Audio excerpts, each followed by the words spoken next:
नमस्कार दोस्तों, कैसे आप सब। आशा और उम्मीद है कि आप सारे लोग स्वस्थ होंगे, मस्त होंगे और अपनी तैयारी जबरदस्त तरीके से कर रहे होंगे। मेरे प्यारे बच्चों, आज की क्लास में मैं एक जबरदस्त सी इंफॉर्मेशन एसएससी जीडी को लेकर आया हूं, जहां पे मैं एसएससी जीडी के एग्जाम के बारे में कंप्लीट डिटेल्स बताऊंगा कि इसका सिलेबस क्या होता है, कौन कौन से सब्जेक्ट एग्जाम में पूछे जाते हैं, क्या क्वालिफिकेशन आपकी होनी चाहिए, एज लिमिट आपकी क्या होनी चाहिए, किस किस टॉपिक से एग्जाम में कितने कितने क्वेश्चंस आते हैं, इस एग्जाम की कट ऑफ कितनी जाती है, इस एग्जाम में इस एग्जाम को क्लियर करने के बाद जो आपको पोस्ट मिलेगी वो कौन सी पोस्ट मिलेगी और उस पोस्ट पे आप सैलरी कितना प्राप्त करेंगे।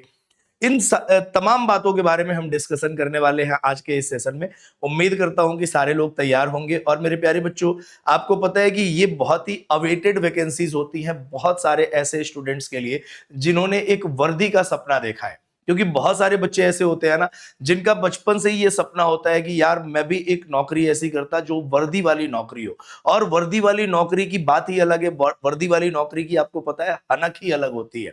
मतलब उसमें एक अलग तरह का एटीट्यूड छिपा होता है कि अगर आपके पास वर्दी वाली नौकरी है तो आप ये मानते हैं कि हाँ, अब आपका सपना पूरा हो गया और आपकी सामाजिक इज्जत प्रतिष्ठा में भी वृद्धि होती है। क्योंकि आपको पता है कि जो टीयर 2 सिटीज के जो मतलब गांव के बच्चे लड़के लड़कियां होते हैं, उनके यहाँ पे वर्दी का कितना रौला होता है, कितना रौब होता है कि अगर कोई मान लो पुलिस डिपार्टमेंट में चला गया या कोई बच्चा ऐसा जिसको वर्दी की नौकरी मिल गई तो उसकी एक अलग तरीके की इज्जत हमारे समाज में होती है। तो मेरे प्यारे बच्चों, इसके बारे में डिस्कस करने वाले हैं।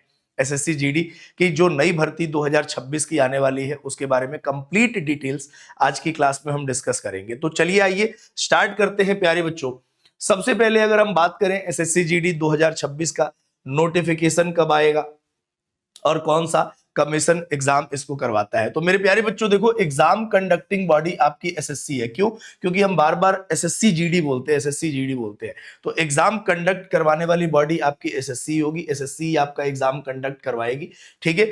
आपको कौन से पोस्ट, मतलब इस एग्जाम को क्लियर करने के बाद आपको कौन सा पोस्ट मिलेगा, तो मेरे प्यारे बच्चों उसको हम कांस्टेबल जनरल ड्यूटी बोलते हैं। मतलब एज ए कांस्टेबल आपका सिलेक्शन होगा अगर आप इस एग्जाम को क्लियर करते हैं तो। और कांस्टेबल किस डिपार्टमेंट में होगा, तो इसमें जितने भी पैरामिलिट्री फोर्सेस हैं और उसके साथ साथ एनसीबी एसएसएफ में भी आपकी नौकरी लगेगी। जैसे यहाँ पे बीएसएफ की बात करें, CISF, CRPF, SSB, ITBP, Assam rifles, SSF और नारकोटिक्स कंट्रोल ब्यूरो, इनमें आपकी नौकरी लगेगी एज अ कांस्टेबल। ठीक है जी। वैकेंसी की अगर हम बात करें प्यारे बच्चों, तो अभी तक वैकेंसी ऑफिशियली अनाउंस नहीं की गई है एसएससी की तरफ से। लेकिन आप ये ध्यान रखिएगा कि आपको सिर्फ एक पोस्ट लेना है और वैकेंसीज इसमें लगभग लगभग 30, 35, 40 हजार से ऊपर ही आती है, प्रत्येक वर्ष आती है। हाँ, इसमें नंबर ऑफ कैंडिडेट्स भी बहुत ज्यादा होते हैं, कंपटीशन भी बहुत तगड़ा होता है, क्योंकि नंबर ऑफ कैंडिडेट्स, जो फॉर्म भरने वाले बच्चे होते हैं, वो लाखों की संख्या में होते हैं। तो इस बात का आपको ध्यान रखना है कि बिल्कुल हल्के में मत लीजिएगा कि अगर आपके पास नंबर ऑफ वैकेंसीज ज्यादा है तो आपका सिलेक्शन हो जाएगा। आपको पढ़ना भी पड़ेगा, क्योंकि नंबर ऑफ वैकेंसीज के रेशियो में नंबर ऑफ कैंडिडेट्स भी इस एग्जाम में बहुत ज्यादा होते हैं। जो एग्जाम होता है प्यारे बच्चों, ये नेशनल लेवल का एग्जाम होता है। जैसे अगर मान लो कई बार आप यूपी पुलिस कांस्टेबल का फॉर्म भरते हो, एमपी पुलिस कांस्टेबल का, या बिहार का या राजस्थान का, अलग अलग स्टेट के एग्जाम का, कांस्टेबल एग्जाम का फॉर्म भरते हो, तो जो आपको नौकरी मिलती है वो उसी स्टेट में रह के आपको पूरे जीवन नौकरी करनी होती है। जैसे आप यूपी पुलिस कांस्टेबल का एग्जाम के लिए एक फॉर्म फिल करते हो और अगर आपका सिलेक्शन हो गया तो आप पूरी जिंदगी यूपी में ही आपकी नौकरी होगी। लेकिन ये आपका नेशनल लेवल का एग्जाम होता है, इसमें मेरे प्यारे बच्चों आपको अक्रॉस इंडिया कहीं पे भी पोस्टिंग दी जाएगी। तो ये नेशनल लेवल का एग्जाम आपका है कांस्टेबल जनरल ड्यूटी, जो एसएससी जीडी के द्वारा होता है। तो एग्जाम टाइप नेशनल लेवल है।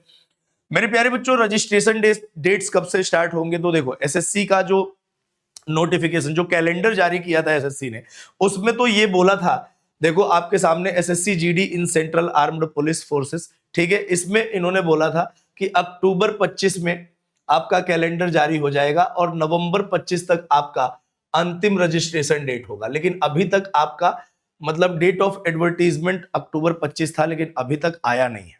ठीक है। तो उसके बाद एक और एग्जाम, जो कि दिल्ली पुलिस एसआई सीपीओ का एग्जाम का जब इन्होंने नोटिफिकेशन दिया था तो उसी दौरान ये बात इन्होंने बोली थी कि application window for constable GD 2026 will open in November. तो ये मैक्सिमम चांसेस है कि जो आपकी वैकेंसी है वो नवंबर में आपकी आ जाएगी। ठीक है, तो आप देखो अभी नवंबर में हम इस वीडियो को बना रहे हैं, ठीक है, और नवंबर में ही आपकी वैकेंसी आनी है। तो मतलब अब ये आप कह सकते हैं कि वैकेंसी आपकी आने ही वाली है, तो उसके लिए आप बहुत पहले से प्रिपेयर्ड रहेंगे। तो आप एग्जाम तक अपना हर एक चीज, हर एक लेवल पे आपकी अब खुद की प्रिपरेशन होगी, तो आप इस एग्जाम को आसानी से क्लियर कर पाएंगे। ठीक है, जैसे आपका तैयारी आपकी टाइम से स्टार्ट हो जाए, टाइम से आप जो है ना फिजिकल एफिशिएंसी टेस्ट में दौड़ना भागना होता है वो भी आप टाइम से स्टार्ट कर दे। तो इन सारी बातों का ध्यान अगर आप पहले से रखते हैं तो फिर आने वाले एग्जाम के लिए आप पूरी तरीके से प्रिपेयर्ड रहते हैं। और जैसे अब मान लो कोई बच्चा ऐसा होता है जो इंतजार करता है कि यार नोटिफिकेशन आएगा तब हम सोचेंगे एग्जाम की तैयारी करनी है कि नहीं करनी है, तो कहीं ना कहीं आगे चल के ना वो जब एग्जाम नजदीक आता है तो वो ये पाता है कि यार मैं थोड़ा लेट हो गया, थोड़ा पहले अगर मैंने तैयारी स्टार्ट कर दी होती तो मेरा काम आराम से हो जाता, मेरा सिलेक्शन आराम से हो जाता। तो इसी वजह से मैं आपसे बता रहा हूं कि समय रहते अब आप अपनी तैयारी भी स्टार्ट कर दीजिएगा। ठीक है, उसके बाद बात करें कि सिलेक्शन प्रोसेस इसमें क्या है प्यारे बच्चों, कितने लेवल का एग्जाम, कौन कौन सा प्रोसेस आपको क्लियर करना पड़ेगा। तो सबसे पहले प्यारे बच्चे सीबीटी एग्जाम होता है, कंप्यूटर बेस्ड टेस्ट, जिसको हम रिटन एग्जाम भी बोलते हैं। ठीक है, इस एग्जाम को क्लियर करने के बाद आपका फिजिकल एफिशिएंसी टेस्ट और फिजिकल स्टैंडर्ड टेस्ट, ठीक है, मतलब दौड़ना भागना और आपके लंबाई और चेस्ट की चौड़ाई, इस प्रकार की चीजों को चेक करते हैं। जब ये दोनों क्लियर हो जाता है तो अंतिम में डॉक्यूमेंट वेरिफिकेशन होती है, मेडिकल टेस्ट होता है और इसको क्लियर करने के बाद आपकी नियुक्ति होती है। ठीक है, अगर हम बात करें कि भाई सैलरी इस एग्जाम के लिए को क्लियर करने के बाद, कांस्टेबल एसएससी जीडी को क्लियर करने के बाद जब आप कांस्टेबल बनेंगे तो आपको तनख्वाह कितनी मिलेगी प्यारे बच्चों। तो अगर हम बात करें एनसीबी नारकोटिक्स वाले में तो यहाँ पे 18,000 से लेकर 56,900 तक आपकी सैलरी है। जबकि अगर अदर पोस्ट की बात करेंगे तो आप 21,700 से लेकर 69,100 रुपए तक आपकी सैलरी होगी। ठीक है, जॉब लोकेशन मैंने आपको पहले ही बताया अक्रॉस इंडिया होगा, है ना, भारत में कहीं पे भी आपकी जॉब लोकेशन हो सकती है। और इस फॉर्म को कैसे भरें, तो ssc.gov.in जो कि ऑफिशियल वेबसाइट है, वहां पे जाके आप फिल कर सकते हैं। उसके बाद अगर हम बात करें प्यारे बच्चे कि एग्जाम में कौन कौन से सब्जेक्ट से कितने कितने क्वेश्चंस आते हैं जीडी के एग्जाम में, तो मेरे प्यारे बच्चों जीडी के एग्जाम में ना 4 सब्जेक्ट होते हैं। सबसे पहले रीजनिंग होता है, फिर जीके जीएस होता है ना, जीके जीएस, फिर आपका मैथ्स होता है और फिर आपका इन दोनों में से कोई एक सब्जेक्ट होगा। अगर आप इंग्लिश ऑप्ट करेंगे, अगर आप इंग्लिश चुनेंगे तो आपको इंग्लिश का पेपर देना होगा। अगर आप हिंदी चुनेंगे तो आपको हिंदी का पेपर देना होगा। कहने का मतलब इंग्लिश और हिंदी ऑप्शनल है, अगर आप इंग्लिश चुनेंगे तो हिंदी नहीं देंगे, हिंदी चुनेंगे तो इंग्लिश नहीं देंगे। ठीक है जी, तो इसमें से इंग्लिश या हिंदी का आपका पेपर होता है। नंबर ऑफ क्वेश्चन सब में 20-20 सवाल होते हैं प्यारे बच्चों, और टोटल नंबर ऑफ क्वेश्चन आपके 80 होते हैं, जो कि एक क्वेश्चन 2-2 नंबर का होता है, तो 40-40 नंबर के सारा का सारा आपका सब्जेक्ट होगा, और टोटल 160 नंबर का ये आपका पेपर एसएससी जीडी का होता है, जिसके लिए आपको प्यारे बच्चों 1 घंटे का पूरा टाइम दिया जाता है। 1 घंटे में ये पूरा का पूरा कंप्यूटर बेस्ड टेस्ट होता है, कंप्यूटर पे आपको इसे टेस्ट को देना है। ठीक है जी, अब ध्यान रखिएगा प्यारे बच्चों की आपको दिख रहा है कि भाई 20-20 सवाल है और 160 नंबर का पेपर है, तो कितने नंबर ला दें कि सिलेक्शन हो जाएगा, इसके बारे में भी हम आगे चल के बात करेंगे।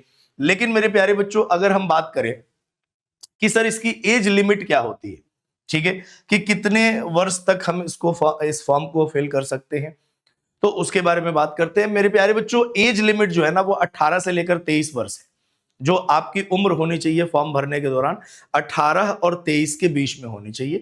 तो 18 से लेकर 23 इनका क्या है, एज लिमिट है। और रिलैक्सेशन भी है, अगर आप ओबीसी कैंडिडेट हैं तो आपको 3 साल की छूट मिलेगी, मतलब 23 की जगह 26 हो जाएगा। और अगर आप SC ST कैंडिडेट हैं तो 5 साल की आपको छूट मिलेगी, मतलब 28 वर्ष। तो अगर ओबीसी कैंडिडेट है तो आप कह सकते हैं 18 से लेकर 26 साल के बीच में अगर आप अप्लाई करते हैं तो फॉर्म भर सकते हैं। अगर आप SC ST कैंडिडेट है तो 18 से 28 के बीच में अगर आपकी उम्र है तो आप इस फॉर्म को फिल कर सकते हैं। इसके लिए क्वालिफिकेशन क्या है? तो इसके लिए प्यारे बच्चों क्वालिफिकेशन है 10वीं पास। आपका सिर्फ और सिर्फ 10वीं पास होना चाहिए, ठीक है। 10th क्लास के बाद आपको एक बेहतरीन सी नौकरी बहुत आराम से मिल जाएगी अगर आपने अच्छे तरीके से तैयारी कर ली है तो, ठीक है। तो क्वालिफिकेशन आपकी 10वीं पास है। सिलेक्शन का प्रोसीजर होता है वो आपका कंप्यूटर बेस्ड एग्जाम है। सबसे पहले आप कंप्यूटर बेस्ड एग्जाम देंगे, उसको क्लियर करेंगे तो फिजिकल एफिशिएंसी टेस्ट और फिजिकल स्टैंडर्ड टेस्ट होगा। मतलब सबसे इंपॉर्टेंट आप मान के चलो प्यारे बच्चे, ये सीबीटी एग्जाम होता है। इसके बाद से चूंकि 18 से 23 साल की एज लिमिट दी गई है, तो मैक्सिमम ऐसे बच्चे होते हैं जो फिजिकली फिट होते हैं और जो भी इनका क्राइटेरिया है उसको फिजिकल जो एफिशिएंसी टेस्ट होता है उसमें फुलफिल कर लेते हैं। लेकिन बहुत सारे बच्चे फंसते हैं कंप्यूटर बेस्ड एग्जाम में, यहाँ पे वो कट ऑफ के आसपास नहीं पहुंच पाते हैं, कद काठी बढ़िया होने के बावजूद सिलेक्शन नहीं होता है, ठीक है भाई। चलिए, उसके बाद अगर हम बात करें तो क्वालिफिकेशन आपकी 10वीं पास होनी चाहिए और एजुकेशनल क्वालिफिकेशन जो कमीशन बोलता है, और हमेशा कमीशन एक डेट देता है, ठीक है ना। जैसे पिछली बार उन्होंने डेट दिया था वो था कि 1 अगस्त 2024, 1 अगस्त 2024 तक अगर आप 18 से अगर आप मैट्रिक पास है मतलब हाई स्कूल पास है तो आप इस फॉर्म को फिल करने के लिए एलिजिबल है। और ये बार बार चेंज नहीं होता है, इस बार भी जो नोटिफिकेशन आएगा ना तो वो यही बोलेगा कि 1 अगस्त 2025 तक यदि आप 10वीं क्लास पास कर चुके हैं तो आप इस फॉर्म को फिल कर सकते हैं, ठीक है ना। तो ये पिछले साल का मैं बता रहा हूं, लेकिन मेरे प्यारे बच्चों यहाँ पे बस चेंज यही होगा कि यहाँ 24 की जगह 25 कर दिया जाएगा। 1 अगस्त 2025 तक की अगर आप जो है ना 10वीं पास कर चुके हैं तो आप फॉर्म फिल करने के लिए एलिजिबल है। और इसमें बोला गया है कि 10वीं पास होना चाहिए किसी भी रिकॉग्नाइज बोर्ड या यूनिवर्सिटी से। ना आपसे कोई परसेंटेज की मांग की गई है कि आपका इतना परसेंटेज होना चाहिए, और ना आपसे किसी भी प्रकार की कोई किसी भी चीज की मांग की गई है। बस आपसे बोला गया है कि आपके हाथ में अगर 10वीं पास की डिग्री है तो भाई साहब आप इस फॉर्म को फिल कर सकते हैं। फॉर्म फिल करने की फीस क्या है प्यारे बच्चे? तो जनरल, ओबीसी और वीकर सेक्शन के लिए 100 रुपए है फीस, और अगर आप SC ST हैं कैंडिडेट, फिजिकली हैंडीकैप कैंडिडेट हैं, फीमेल कैंडिडेट हैं तो उसके लिए कोई भी फीस नहीं है, आप वैसे ही फॉर्म फिल कर सकते हैं। लेकिन अगर आप जनरल, ओबीसी और ईडब्ल्यूएस कैटेगरी से बिलोंग करते हैं तो इसकी एग्जाम फीस कितनी है? 100 रुपए है फॉर्म भरने की फीस, ठीक है भाई। चलिए, अगर हम बात करें प्यारे बच्चे की अगला, देखो मान लो कंप्यूटर बेस्ड टेस्ट आपने क्लियर कर लिया तो उसके बाद कौन कौन सी चीजों की जरूरत पड़ती है? तो यहाँ पे दो बातें हैं, एक फिजिकल स्टैंडर्ड टेस्ट और एक फिजिकल एफिशिएंसी टेस्ट। स्टैंडर्ड में चेक किया जाता है आपकी हाइट, मेजरमेंट को चेक किया जाता है, एफिशिएंसी में आपको दौड़ाया भगाया जाएगा, ठीक है। तो अगर हम बात करें प्यारे बच्चों कि हाइट आपके मेल की होनी चाहिए 170 सेंटीमीटर, 170 सेंटीमीटर मेल की होनी चाहिए। इसमें कुछ एग्जेम्पशंस भी है, आगे चल के हम बात करेंगे। और फीमेल कैंडिडेट की हाइट होनी चाहिए 157 सेंटीमीटर, ठीक है। तो अगर आप 170 सेंटीमीटर से ऊंचे हैं, 157 सेंटीमीटर से ऊंचे हैं, आगे की लिमिट नहीं दी गई है कितने भी आप लंबे हो, लेकिन 170 से छोटे नहीं होने चाहिए, ठीक है। मेल कैंडिडेट 170 सेंटीमीटर से छोटे नहीं होने चाहिए, फीमेल कैंडिडेट 157 सेंटीमीटर से छोटे नहीं होने चाहिए। उसके बाद से रिलैक्सेशंस क्या है? तो अगर आप शेड्यूल्ड ट्राइब से एसटी कैंडिडेट हैं तो आप की जो हाइट है वो 162.5 है तो भी चलेगी, फीमेल कैंडिडेट की 150 सेंटीमीटर होनी चाहिए। अगर आप all scheduled tribe candidate of north eastern state है, मतलब आप नॉर्थ ईस्ट के शेड्यूल्ड ट्राइब्स हैं, तो आपकी हाइट होनी चाहिए 157 सेंटीमीटर, फीमेल कैंडिडेट के लिए 147.5 सेंटीमीटर, ठीक है। अगर आप left wing extremism affected district से हैं, मतलब आप वो एसटी कैटेगरी से बिलोंग करते हैं जो इस क्राइटेरिया में आते हैं, left wing extremism affected district, ठीक है। तो उसके लिए 160 सेंटीमीटर मेल की हाइट होनी चाहिए और फीमेल की हाइट आपकी 147.5 होनी चाहिए। यदि आप गढ़वाली, कुमाऊनी मतलब पहाड़ के लोग हैं, Dogras, Maratha and candidates belonging to the state UTs of Assam, है ना, यदि आप गढ़वाली हैं, कुमाऊनी हैं, डोगरा हैं, मराठा हैं, या फिर आप असम से, हिमाचल प्रदेश से, जम्मू कश्मीर और लद्दाख से बिलोंग करते हैं तो उसके लिए भी आपकी हाइट रिलैक्सेशन है। और वो हाइट रिलैक्सेशन प्यारे बच्चों कितनी है? वैसे 170 होनी चाहिए मेल की, लेकिन अगर आप इस रीजन से बिलोंग करते हैं तो अगर आपकी हाइट 165 भी है तो आप फॉर्म फिल कर सकते हैं। और फीमेल कैंडिडेट के लिए, महिला जो लोग फॉर्म भरेंगे उनके लिए 155 सेंटीमीटर होनी चाहिए। यदि आप नॉर्थ ईस्टर्न स्टेट से बिलोंग करते हैं जैसे अरुणाचल प्रदेश, मणिपुर, मेघालय, मिजोरम, नागालैंड, सिक्किम और त्रिपुरा, तो आपकी हाइट 162.5 भी होगी तो आप फॉर्म भर सकते हैं। और फीमेल कैंडिडेट की 152.5 होगी तो फॉर्म इजिली फिल आउट कर सकते हैं। ठीक है। अगर आप गोरखा टेरिटोरियल एडमिनिस्ट्रेशन के सब डिवीजन जैसे दार्जिलिंग, कलिम्पोंग और क्रुसेंगोंग से हैं तो आपकी जो हाइट होनी चाहिए वो 157 और फीमेल कैंडिडेट की 152.5। ये आपके सामने कुछ क्या है, रिलैक्सेशंस हैं अलग अलग कैटेगरी को। तो अगर आप इस कैटेगरी से बिलोंग करते हैं और इसके अंदर आते हैं तो भी आप फॉर्म फिल कर सकते हैं। ठीक है। उसके बाद से अगर हम बात करें कि भाई एफिशिएंसी में क्या क्या चेक करेंगे, आपसे एफिशिएंसी में क्या क्या चेक किया जाएगा, तो ध्यान रखिए आपको 5 किलोमीटर मेल कैंडिडेट के लिए, जो सारे मेल कैंडिडेट के लिए है, रिमार्क्स बाद में बात करेंगे, 5 किलोमीटर आपको 24 मिनट में दौड़ना या चलना है। 5 किलोमीटर 24 मिनट में तो दौड़ना ही है। और अगर आप फीमेल कैंडिडेट हैं, ठीक है, रेस लिखा हुआ है, यहाँ पे रेस लिखा हुआ है, 5 किलोमीटर दौड़ना है आपको 24 मिनट में। अगर आप फीमेल कैंडिडेट हैं तो 1.6 किलोमीटर 8.5 मिनट में आपको दौड़ना है। ठीक है। उसके बाद से आपको 1.6 किलोमीटर की रनिंग भी करनी है और वो करनी है 7 मिनट के अंदर, मेल कैंडिडेट है तो। और 800 मीटर की रनिंग करनी है फीमेल कैंडिडेट को 5 मिनट में, अगर आप फीमेल कैंडिडेट है तो। दो प्रकार की रनिंग है प्यारे बच्चों, एक आपको 5 किलोमीटर की रनिंग करनी है 24 मिनट के अंदर, ठीक है, और फीमेल कैंडिडेट के लिए 1.6 किलोमीटर है 8.5 मिनट में। और दूसरे टाइप की रनिंग होगी जो थोड़ी तेज होगी, 1.7 किलोमीटर आपको रनिंग करनी है 7 मिनट के अंदर, और फीमेल कैंडिडेट्स के लिए 800 मीटर की रनिंग करनी है 5 मिनट के अंदर। अब रिमार्क्स में दिया गया है कि for candidates other than those belonging to Ladakh region, मतलब लद्दाख रीजन को छोड़ के बाकी सारे के सारे कैंडिडेट्स के लिए यही आपका फिजिकल एफिशिएंसी टेस्ट होगा। और यहां पे भी for candidates of Ladakh region, ठीक है, लद्दाख रीजन वाले कैंडिडेट के लिए 1.6 किलोमीटर अगर मेल हैं तो। ध्यान से सुनिएगा, एक बार और बताता हूं, अगर आप लद्दाख रीजन के अलावा किसी और रीजन से बिलोंग करते हैं तो आपके लिए, मतलब लद्दाख छोड़ के कहीं और किसी स्टेट से आप बिलोंग करते हैं तो आपकी जो रनिंग होगी वो 5 किलोमीटर होगी 24 मिनट में, और फीमेल के लिए 1.6 किलोमीटर होगी 8 मिनट में, 8.5 मिनट में। अगर आप लद्दाख रीजन से बिलोंग करते हैं तो आपकी रनिंग 1.6 किलोमीटर होगी 7 मिनट के अंदर, और अगर आप फीमेल कैंडिडेट है तो 800 मीटर की रनिंग करनी पड़ेगी 5 मिनट के अंदर। ये है आपका फिजिकल एफिशिएंसी टेस्ट। उसके बाद से अगर हम बात करें चेस्ट, तो male candidate should have following standard of chest measurement. जो सीने की चौड़ाई चेक की जाती है तो उसमें 80 सेंटीमीटर बिना फुलाए आपका सीना होना चाहिए, और मिनिमम जो है ना 5 सेंटीमीटर का एक्सपेंशन होना चाहिए। 5 सेंटीमीटर आप उसे एक्सपेंड कर सकते हैं। लेकिन इसमें भी रिलैक्सेशन है प्यारे बच्चों, अगर आप एसटी कैटेगरी से बिलोंग करते हैं तो आपकी 76 भी होगी तो आपका काम हो जाएगा।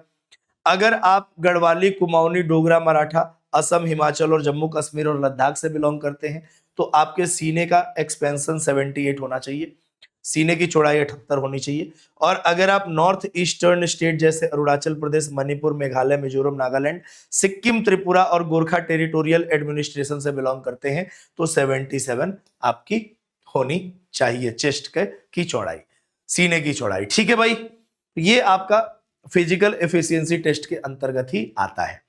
तो अभी तक आपने देखा प्यारे बच्चे कि इसमें दौड़ के बारे में आपने जान लिया कि 5 किलोमीटर आपको दौड़ना है 24 मिनट के अंदर, ठीक है। उसके बाद से आपने एजुकेशनल क्वालिफिकेशंस के बारे में जान लिया, 10वीं पास होना चाहिए किसी भी बोर्ड यूनिवर्सिटी से। और उसके पहले आपने 4 सब्जेक्ट से क्वेश्चन आएंगे, मैथ्स, रीजनिंग, इंग्लिश और जीके, ये भी जान लिया है। तो अब सिलेबस एक बार देख लेते हैं कि आखिर सिलेबस क्या क्या होता है। जैसे अगर मैं जीडी में मैथ्स के सिलेबस की बात करूं तो प्यारे बच्चे इसमें परसेंटेज प्रॉफिट लॉस से क्वेश्चन आते हैं, एसआई सीआई से क्वेश्चन आते हैं, रेशियो प्रोपोर्शन से आता है, मिक्सचर से आता है, partnership, number system, LCM, HCF, surds and indices जो नंबर सिस्टम का पार्ट है, average age, time and work, work and wages, pipe and cistern, train, time, speed, distance, boat stream और कैलकुलेशन और सिंप्लीफिकेशन से question आता है। ध्यान रखिएगा, एडवांस मैथ्स आपके एग्जाम में नहीं आता है। ठीक है भाई, पूरा का पूरा अरिथमेटिक मैथ्स आपके एग्जाम में आएगा। क्लियर है? अगर हम बात करें रीजनिंग के सिलेबस की प्यारे बच्चों, तो देखो कमीशन जब भी रीजनिंग के सिलेबस को देता है ना, आपके सामने दिखाता है नोटिफिकेशन के अंदर, तो जरा गौर करिएगा। एसएससी सीजीएल का जो आपका रीजनिंग का सिलेबस होगा ना, वो हर एक एग्जाम का होता है। एसएससी द्वारा कंडक्ट कराए गए सारे एग्जाम का रीजनिंग का सिलेबस कॉमन ही होता है। बस आपको चेक क्या करना होता है कि आप प्रीवियस ईयर क्वेश्चन को देखिए और प्रीवियस ईयर क्वेश्चन में ये देखते हुए आप तैयारी करिए अपनी कि कौन कौन से टॉपिक से कितने कितने प्रश्न पूछे गए। इसकी प्रायोरिटी क्या आपको सेट करना पड़ेगा, क्योंकि इतने सारे टॉपिक्स लिखे गए हैं। आपको पता है कि हर एक टॉपिक से क्वेश्चन आ नहीं सकता, क्योंकि क्वेश्चन आपके एग्जाम में 20 ही आने हैं। और उसमें भी आपने ये देखा होगा कि एसएससी के किसी भी एग्जाम में अल्फाबेट से, नंबर से अपेक्षाकृत 3-4 अल्फाबेट से और 3-4 नंबर से क्वेश्चन होंगे, तो 8-9 तो यही मिला के हो गए। इसका मतलब इतना सारा टॉपिक क्या हमें पढ़ने की जरूरत है या नहीं है, ये कैसे पता चलेगा? तो प्रीवियस ईयर का जो आपका पेपर होगा, उस पेपर को जब आप देखेंगे तो उसी के अकॉर्डिंग आपको पता चल पाएगा कि किस टॉपिक से कितने कितने क्वेश्चन एग्जाम में पूछे जा रहे हैं। ठीक है, जिसमें हम बात करें तो एनालॉजी है, नंबर एनालॉजी है, फिगर का एनालॉजी है, क्लासिफिकेशन है, नंबर का क्लासिफिकेशन है, फिगर का क्लासिफिकेशन है। फिर ये सारे के सारे आपके सीरीज के क्वेश्चन है, फिगर के भी सीरीज है, problem solving, word building, coding decoding, mathematical operations, Venn diagram, inference मतलब जो सिलॉक्स आप पढ़ते हैं, statement conclusion, paper cutting and folding, इस टाइप के क्वेश्चंस आते हैं। इंडेक्सिंग, एड्रेस मैचिंग, जो आजकल इससे क्वेश्चन देखा होगा कि जब से एसएससी का नया वेंडर आया है तो इस टाइप के क्वेश्चन पहले नहीं पूछे जाते थे, एड्रेस मैचिंग के या डेट एंड सिटी मैचिंग के। इस टाइप के क्वेश्चन अब आपके एग्जाम में आने स्टार्ट हो चुके हैं। उसका प्रमाण है आपका सीजीएल की परीक्षा जिसमें आया था। ठीक है, उसके बाद ये सारा का सारा आपका टॉपिक है, इस टॉपिक से रिलेटेड क्वेश्चन रीजनिंग के अंदर पूछे जाएंगे। ठीक है, साथ साथ अगर हम बात करें जीके जीएस का सिलेबस क्या है, तो यहाँ पे इंपॉर्टेंट डेज साइंस से क्वेश्चन आते हैं, India and its neighbouring countries specially pertaining to history, culture, geography, economics, in general policy and scientific research. अब इस पूरे के पूरे एक सेंटेंस में सब कुछ आ गया। ठीक है, कि इंडिया और उसके नेबरिंग कंट्रीज के हिस्ट्री जाने, कल्चर जाने, ज्योग्राफी जाने, इकोनॉमिक स्थिति जाने, जनरल पॉलिसीज वगैरह के बारे में जानकारी। फिर जो लोग न्यूज में रहते हैं कि कौन से किसको नोबेल पुरस्कार मिला, कौन सी महान हस्ती की मृत्यु हो गई, इस टाइप से। स्पोर्ट्स से रिलेटेड क्वेश्चन, स्टैटिक जीके जो नहीं बदलते हैं जीके, जैसे सबसे लंबा, सबसे ऊंचा, सबसे चौड़ा, सबसे इस टाइप से चीजें। इंपॉर्टेंट जो गवर्नमेंट की स्कीम चलती है, जो पोर्टफोलियोज हैं, बुक्स एंड ऑथर हैं, और साथ साथ करंट अफेयर्स से आपके एग्जाम में सबसे ज्यादा क्वेश्चन पूछे जाते हैं। ठीक है, चलिए इसके बाद अगर हम इंग्लिश के की बात करें तो यहाँ पे reading comprehension, idioms, phrases, one word substitution, sentence correct, active passive spelling, fill in the blank, sentence synonym, cloze test sentence और एरर स्पॉटिंग, ये सारे के सारे आपके इंग्लिश का सिलेबस है। तो अगर आप इंग्लिश चूज करते हैं जीडी के एग्जाम में तो आपको ये पूरा का पूरा सिलेबस आपको इंग्लिश का पढ़ना पड़ेगा। लेकिन अगर आप हिंदी चूज करते हैं अपने एग्जाम में तो हिंदी का आपके सामने ये सिलेबस है कि संधि और संधि का विच्छेद, उपसर्ग, प्रत्यय, पर्यायवाची, मुहावरे, सामासिक पदों की रचना और समास वगैरह, विपरीत, विलोम, शब्द युग्म, वाक्यांश, ये पूरा का पूरा आपका क्या है प्यारे बच्चों, ये पूरा का पूरा आपका हिंदी का सिलेबस है। ठीक है, तो अगर आप हिंदी चुनेंगे तो आपको इस पूरे के पूरे सिलेबस को अच्छे तरीके से पढ़ना पड़ेगा। ठीक है, अगर हम बात करें प्यारे बच्चों इसके बाद कि सर हम सिलेबस तो जान गए लेकिन किस टॉपिक से कितने कितने क्वेश्चंस आते हैं, ये भी अगर बात पता चल जाए तो हमारे लिए चीजें आसान हो जाएंगी। जिस टॉपिक से ज्यादा प्रश्न आते हैं उसके ऊपर हम ज्यादा मेहनत करेंगे, ज्यादा अच्छे तरीके से उसको पढ़ेंगे। जिससे क्वेश्चन कम पूछे जाते हैं, पूछे ही नहीं जाते हैं, उसको हम एक बार को उतना एफर्ट नहीं लगाएंगे उस प्रकार के टॉपिक में। ठीक है, तो यही तरीका होता है प्रीवियस ईयर को देख के अपने आप को तैयार करने का कि आप एग्जाम के अकॉर्डिंग कितना तैयार है पढ़ने को। आप ये देखो 35-40 लाख 50 लाख लोग फॉर्म भरेंगे और 50 के 50 लाख ही पढ़ रहे हैं, लेकिन कौन एग्जाम लेवल की तैयारी कर रहा है, एग्जाम से रिलेटेड प्रीवियस ईयर क्वेश्चंस को देख के तैयारी कर रहा है, सफलता तभी सुनिश्चित होती है जब आप इस प्रकार की स्ट्रेटेजी, इस प्रकार की प्लानिंग अपने किसी एग्जाम के लिए करते हैं।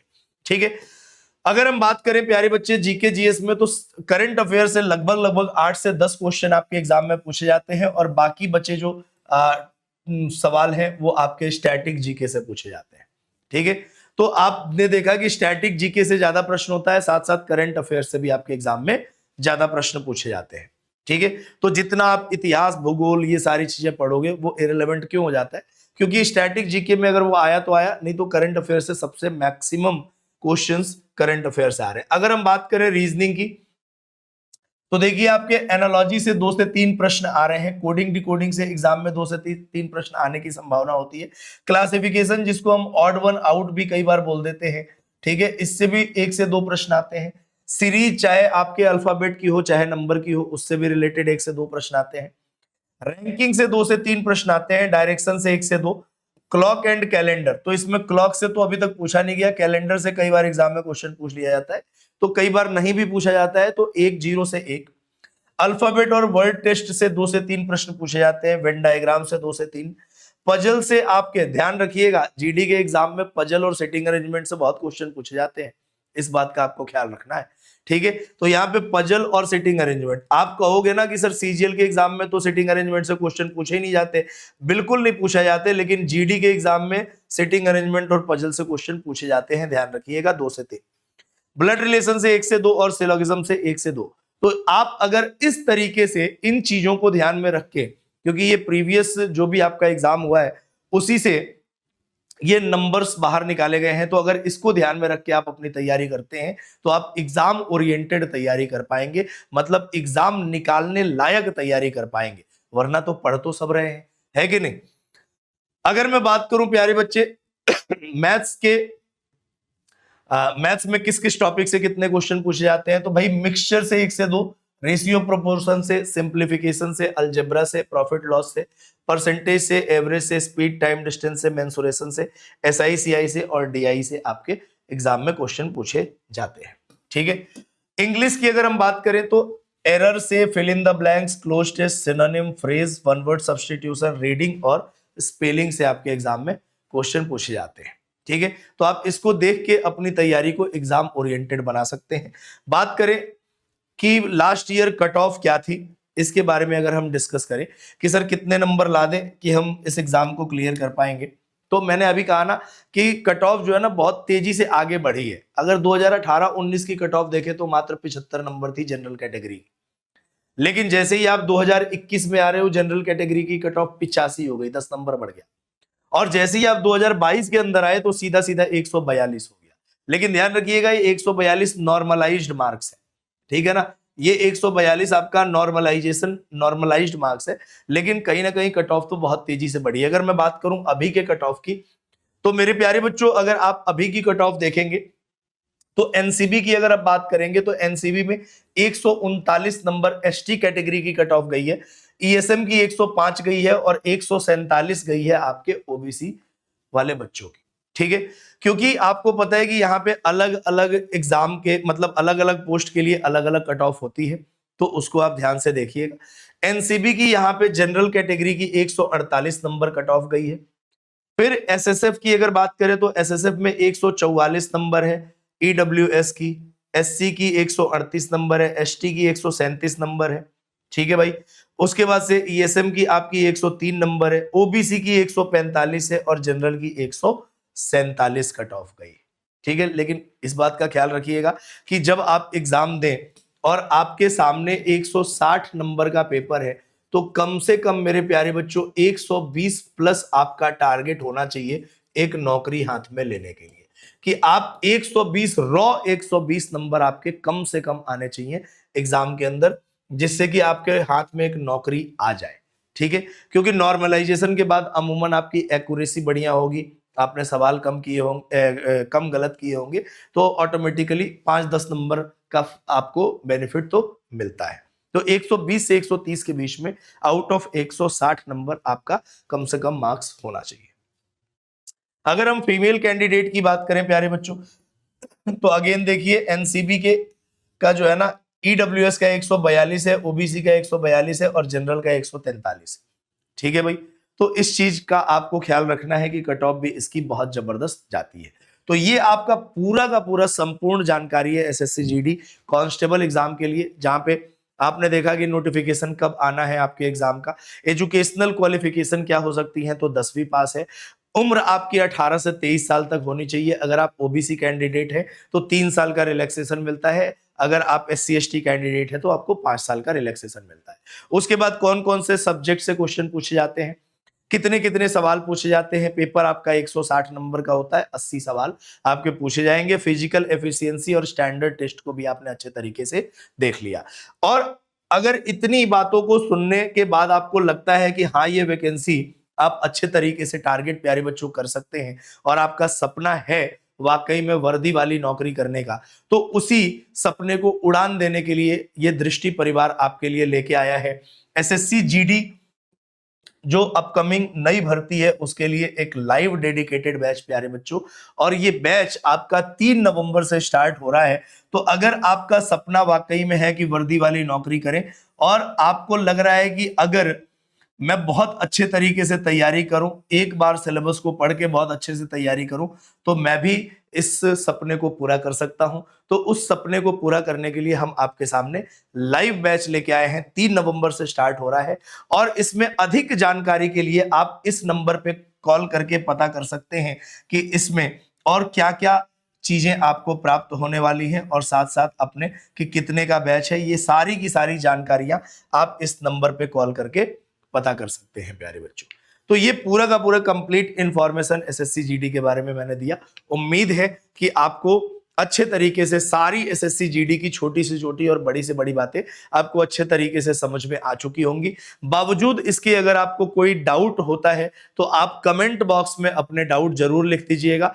उस डाउट को रिजॉल्व हमारी टीम करेगी, हमारे द्वारा उसका आंसर आपको दिया जाएगा। और अगर आपको मेरे प्यारे बच्चों बोला ना मैंने कि अगर आपने सपना बहुत शानदार देखा है तो उस सपने को पूरा करने के लिए अगर आप चाहें तो हमारे साथ जुड़ सकते हैं और इस सपने को एक नया पंख, एक नई उड़ान दे सकते हैं। ठीक है, आज के लिए इतना ही। मिलेंगे अगले सेशन में किसी और बेहतरीन से मुद्दे के साथ। तब तक अपना ख्याल रखिएगा। नमस्कार, जय हिंद।